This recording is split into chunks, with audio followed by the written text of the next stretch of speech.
The Texas head coach, the voice of the school, just proved there is no pride in the burnt orange. This is a very happy Locked On Big 12.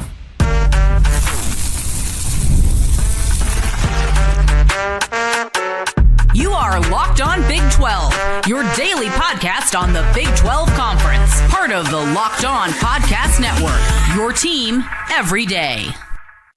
Happy Monday, everybody. Welcome to Locked On Big 12. I'm Drake Toll from America's #1 Big 12 podcast, Locked On Big 12. Thank you for making this show your first listen every single day.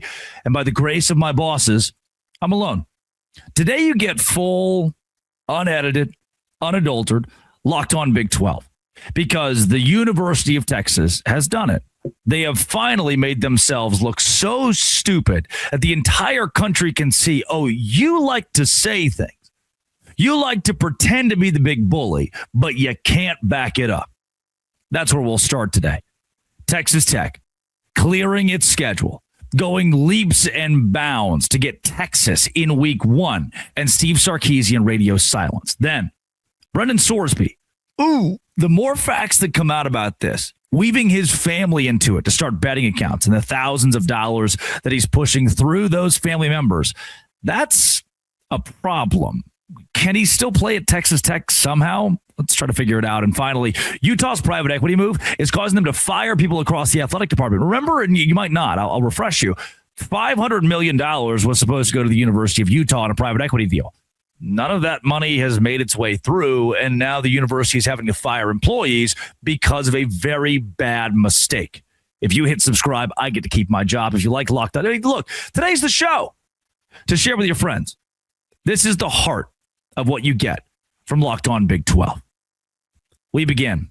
The college football landscape has erupted. The University of Texas doing what the University of Texas does, Steve Sarkisian saying that there's another school in our state that if I played with my 2s and 3s, we would go undefeated with their schedule. We go to the college football playoff. We win a conference title with their schedule. No doubt about it. See, that's weird, Steve Sarkisian, because if I remember correctly, the University of Texas was in the Big 12, if you're alluding to Texas Tech, and you are. The University of Texas was in the Big 12, and I've covered the Big 12 for going on over a decade, and for a large majority of that, hello, Charlie Strong, hello, Tom Herman, hello, the end of the Mac Brown era, Texas, pardon my language, sucked. UT wasn't good. I watched TCU beat them routinely year in and year out. I watched Baylor, my school, Baylor, the little Baptist school, beat Texas routinely year in and year out, even after the Art Briles scandal. Didn't matter. UT was so inconsistent, they couldn't seem to beat anybody year over year, not even Kansas. When Kansas was the worst team on the face of the planet, Texas still couldn't beat them. And now their head coach wants a word. Now, I won't hide it. I won't bury it. UT won the Big 12 championship going out. Yeah, they did. Their first in 13 years. Kansas State, Baylor, TCU. The list of teams that had won more than that in the span prior to Texas leaving, in the decade prior to Texas leaving, is a list of names that Texas would not associate themselves with. That's why they left. And now the head coach says, I can win your conference with my 2s and 3s. I can win your sorry schedule with my 2s and 3s. And you know what Joey McGuire did? He put his cojones on the table. He made a move that everyone in the world should know about. He said, okay, if you're going to run your mouth, number one, it's McGuire during Big 12 spring meetings. Number one, if you're going to run your mouth, you call us out by name. You don't say that other school in our state or that school over there or that school up north or down south or out west. Don't say any of that. You say Texas Tech has an easy schedule. We win it with our 2s and 3s. McGuire said, that's number one. Sark, speak with your chest. Say my name. Number two, fine. If McGuire didn't say, put us on the schedule. McGuire didn't say, oh, we'd love to play. McGuire didn't say, hey, we're going to put together a home and home with Texas. No, here's what he said. Joey McGuire said, I called the head coach at Abilene Christian. I called the head coach at Texas State. ACU is that first matchup for Tech, and Texas State is that first matchup for UT. He said, I called both their coaches. I said, we'll buy out those games. We'll pay you for those contracts. You guys can play each other. He said the coaches at Abilene Christian and Texas State agreed. Did you hear that? They agreed to swap out Texas Tech and UT, go play each other. Joey said, so here's what I did. I made sure you get both those games off the schedule week one. We're both free now. Here's what I did. I called Jones AT&T Stadium. right here in Lubbock, Texas. I said, hey, can we use our facility week 1 against UT? They said, yes, we'll host you right now. Hey, you know what? If Sark, you can't agree to that. If the guy who can't say my name, the guy who's alluding to my team because he's a coward, if you can't say yes to us week 1 in Lubbock, that's fine. I called Stephen Jones, son of Jerry Jones, and he said we can use their house. We'll go neutral site. Not even that neutral. A little bit closer to you in Austin. We'll play at Arlington, Texas. Neutral site, week 1, Texas Tech and UT. Is that what you want? Because we do. Spot the ball. Dog. That's different. We don't have a lot of college football coaches talking like that. And Steve Sarkisian, here, I'll play the audio clip. Here is Steve Sarkisian's response to Joey McGuire saying, let's play week 1. Sorry, the audio is not working. 1 second. Oh, wait, there is no audio. He didn't respond. He furthered his cowardice by saying, and throwing up all over himself. That's a problem. Texas Tech did everything they could to make sure that you, little baby Texas, got coddled. Oh, and all the fans of Texas said, well, our schedule's so hard. Our schedule's already so tough. It would be stupid for us to schedule somebody else. Our schedule's already so hard. Huh. It's not what your coach is running his mouth. And when you try to put the money where the mouth is, you couldn't do it. Oh, our schedule's so tough. Yeah, well, if you're playing a team out of the conference that you could mow through with your 2s and 3s, adding another team from that conference who doesn't have a quarterback shouldn't be a problem. That shouldn't be an issue for you, huh, Sark? All the fans want to do, all the coaches want to do, all UT wants to do is complain without a solution. You left the conference. If you wanted your 2s and 3s to win a championship, should have stuck around. Proven you could. What has Texas done of note since leaving the Big 12? Anybody? You want to read you those accolades? Because there are none. Underachieving Quinn Ewers. Underachieving Arch Manning.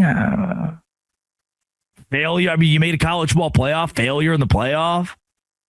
Like, what gave you the right, Lamborghini guy, with one of the best NIL budgets in the country, to run your mouth? Texas has done nothing of note. The T-shirt school. Yeah. Look. Walmart sales for the $15 shirt with a Longhorn on it, they're skyrocketing. People love the T-shirt. They don't know who you are. They don't give to you. And what you have, you don't utilize. You don't use. You fail. And then you talk a big game, and then you fail again. Longhorn Network, failure. Mac Brown, end of his career, failed. Charlie Strong, failure. Tom Herman, failure. The Texas moved to the SEC. That's what's consistent about you is failure. Coming up, here's a guy who didn't fail at sports betting. Is Brendan Sorsby done forever? This just got weirder somehow. This is Locked On Big 12. Hey, Boss Hog. Today's show is brought to you by Indeed. Look, Indeed is exactly where I go when I need to hire. I love bringing on interns for Locked On Big 12 because, I don't like to tweet the stuff myself. What if my takes are bad? So with workplace chaos and deadlines stacking up, inbox overflowing, the one position you're going to fill is still open. The intern for Locked On Big 12. Indeed's the place you go. Here's a stat that says it all. In the minute I've been talking to you, companies like yours made 27 hires on Indeed, according to Indeed data worldwide. So if you're hiring, spend less time searching, more time interviewing candidates who check all the boxes with Indeed sponsored jobs. Spend less time searching, more time interviewing, and get $75 sponsored job credit to help your job get the premium status it deserves at Indeed.com/podcast. Indeed.com/podcast right now to support our show by saying you heard about it on this podcast. Indeed.com/podcast. Terms and conditions apply. Need to hire. This is a job for Indeed. Sponsored jobs. Indeed.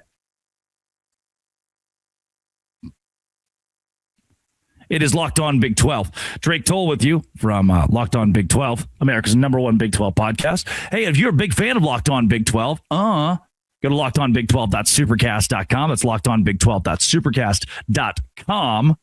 to join the Everydayer Club and get ad-free Locked On Big 12 every day. This Brendan Sorsby deal just got worse. The legal battle between Sorsby and the NCAA is at the boiling point. And today is the day. High-stakes temporary injunction hearing in Lubbock County District Court. That's why it's the news. Last week, the NCAA said, hey, Brennan Sorsby's never going to play again. And Brennan Sorsby said, I'm going to go to the court. I'm going to ask the judge, who's a Texas Tech grad, for an injunction so that I can play. Well, the Texas Tech grad judge said, I feel kind of uncomfortable in this position. What if we just don't? What if I recuse myself and throw somebody else in here? And he did. That's exactly what happened. And now Sorsby will fight in court today for that injunction that allows him to play, or at least it's a temporary opportunity for him to possibly play. You know, it is newly filed court documents, agreed upon stipulation of facts, have pulled back the curtain, and they exposed the scale of what Sorsby did, his self-admitted gambling compulsion. You ready for this? You ready for what complicates this? A total volume of $90,000 and thousands of wagers. When I was in college, Sorsby, he's a college kid.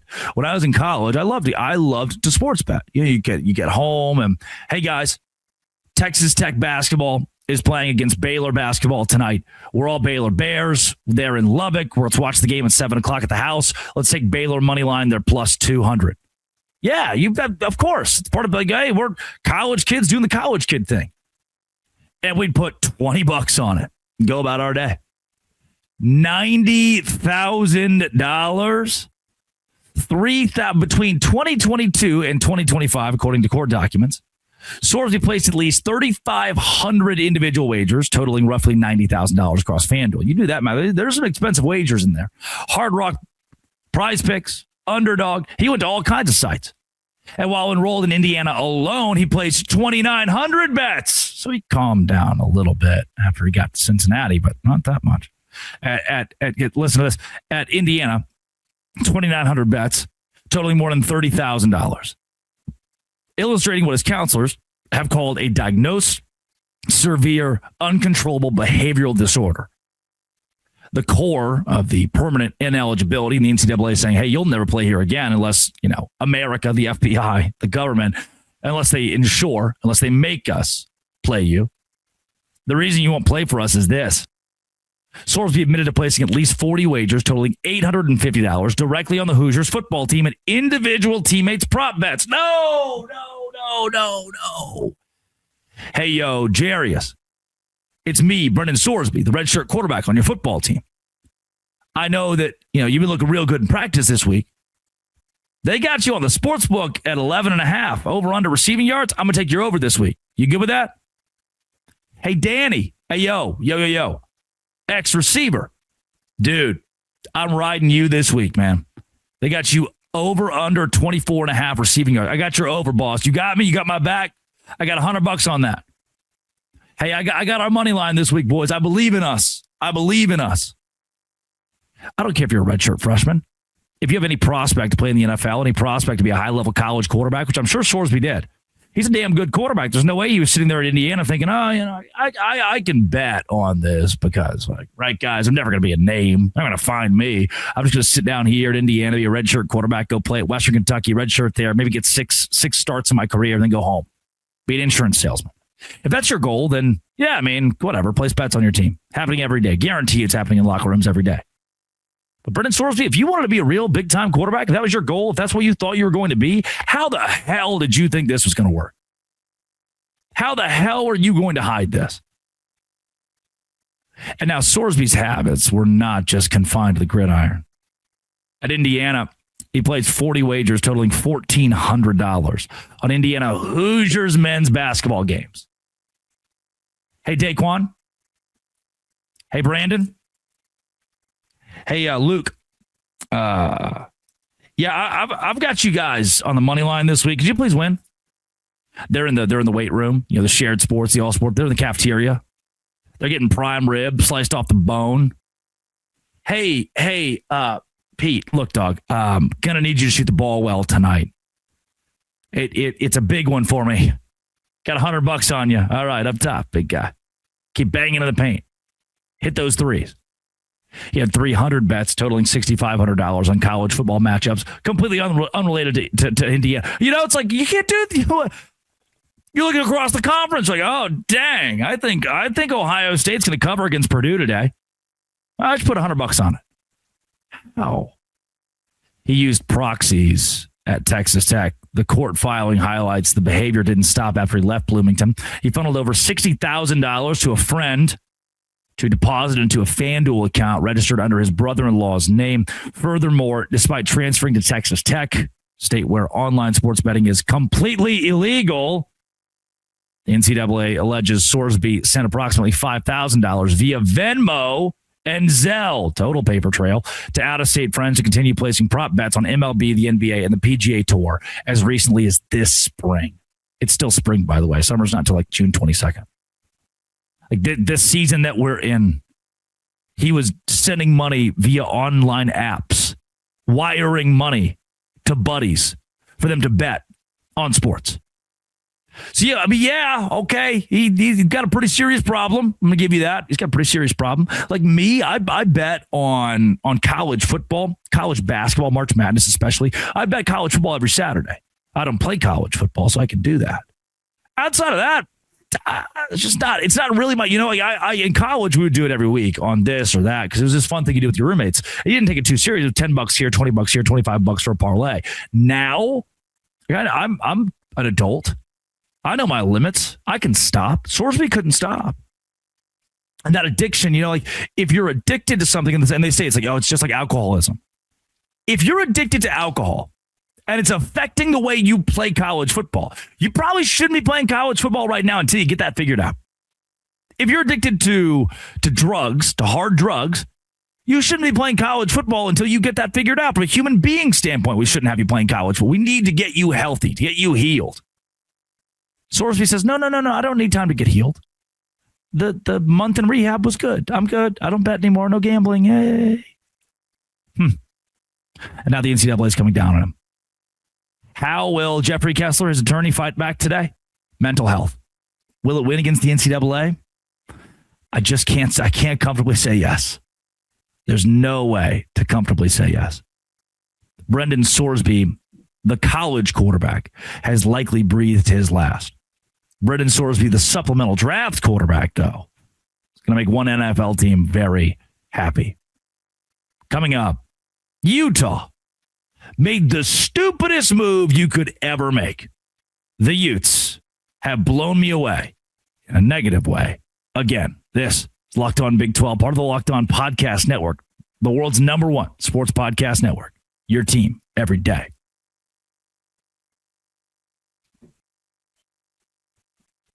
That athletic department who had a legendary Hall of Fame head coach and then told that Hall of Fame head coach, hey, you can't coach here anymore. And he got a job at Michigan, took the staff, took your All-American caliber players, took your rivals staff over at BYU. Yeah, that school, that athletic department. And now I know it's semantics, right? Of like, Kyle said he was going to retire. He didn't retire. Semantics.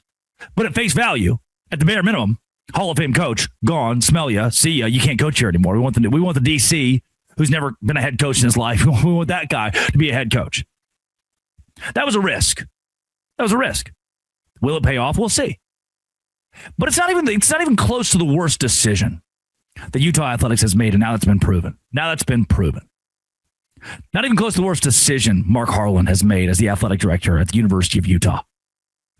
They are firing people there right now. Good people. They're firing valuable workers. Per Jason Betasau, News, Utah's athletic department has begun the process of laying off select employees as part of its private equity deal. Quote, the discontinuation of the individual positions in those units through a reduction in force, RIF, to be followed by CBP's hiring process. You're fired. We're laying you off because we don't have control of our athletic department? Yeah. Utah sold out private equity. Let's bring somebody else in, give us $500 million. And then you give us $500 million.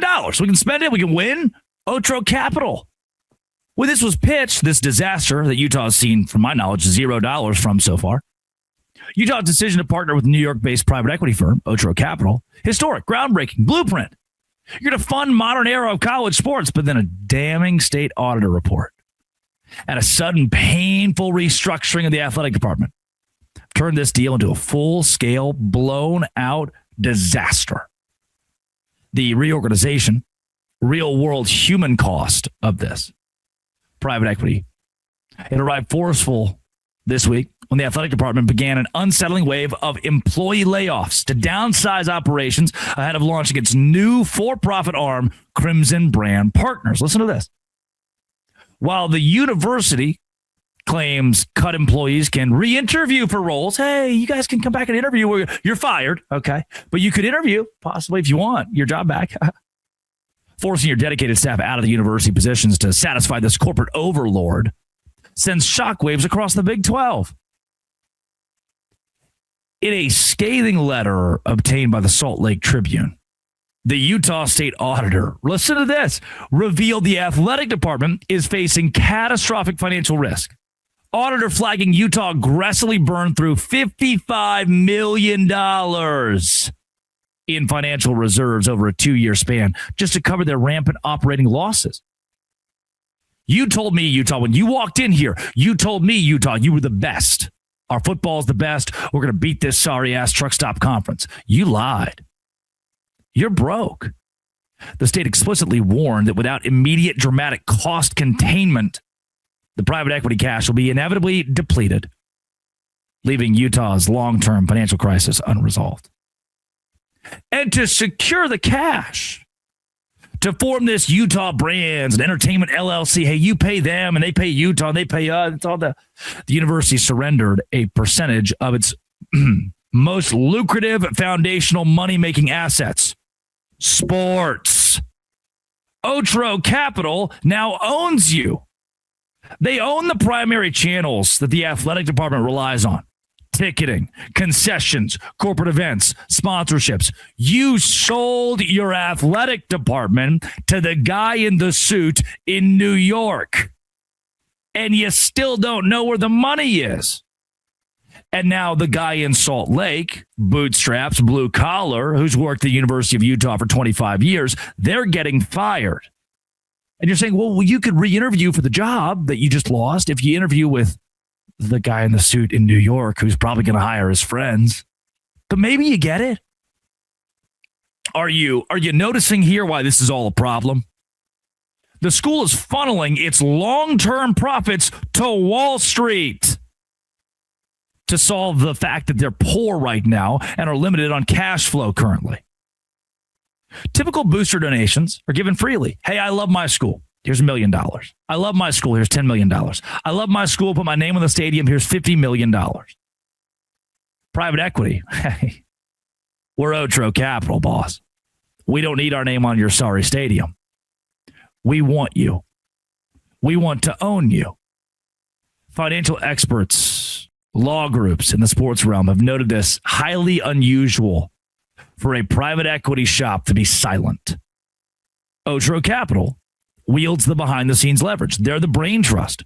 The athletic decisions from funding Olympic sports, operating the red, approving multi-million-dollar coach contracts are now restricted by strict financial guardrails through Otro Capital. Hey, before we can hire that guy, before we can pay for that improvement, before we can do that move, we do have to call Otro Capital and make sure it's okay.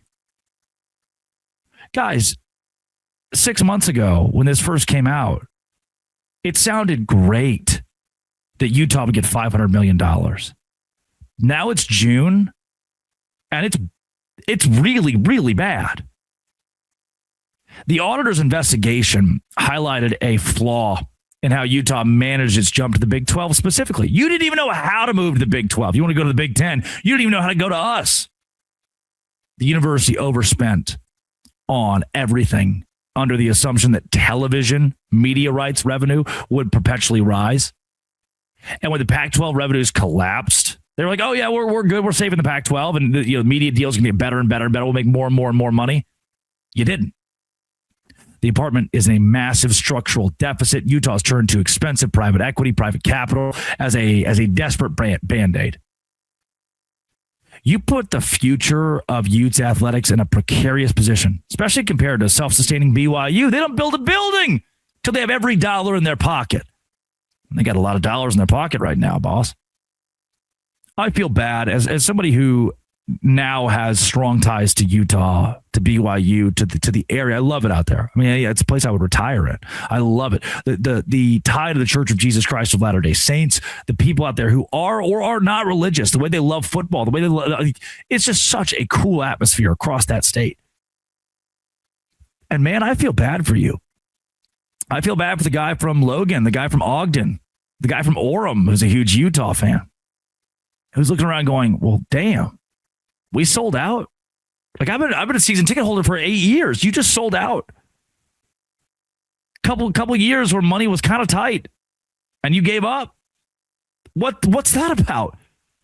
Why don't we have control? We, the university or the fans, the people, have control over how our school operates.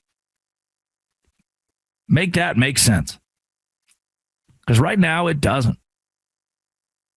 And I think Utah fans, the diehards, they're the ones getting burned by this. Utah, the athletic department, wants a short-term answer. They'll get burned just as badly. They'll get burned worse for years to come because of a move like this. You happy with what you did? You happy with selling out? I hope it was worth it. I hope it was worth it. Again, school down the street, they're paying cash for everything. You're doing the opposite. You're on loan from some businessman in New York and sending all your profits to Wall Street. Good luck. Hey, love you. It's good to be alone with you. Just you and I hanging out. I miss that. We'll do it more often now. That is Texas Tech and the University of Texas. A little bit about Brendan Sorsby. Oh, and wouldn't you know it, Utah making a stupid move. Hope you saw it this weekend. Was on ESPN. I was, yeah. Cameron Stewart, Locked On Baylor, was on the CW and True TV and TNT Sports with Banana Ball. Fun weekend. Hope you got to watch. If you didn't, this weekend's your opportunity. I'll be on the CW, national TV, Saturday and Sunday, coming up in a few days. Love ya. This has been and always will be Locked On. Thanks for making it your first listen every single day. Dose Grande.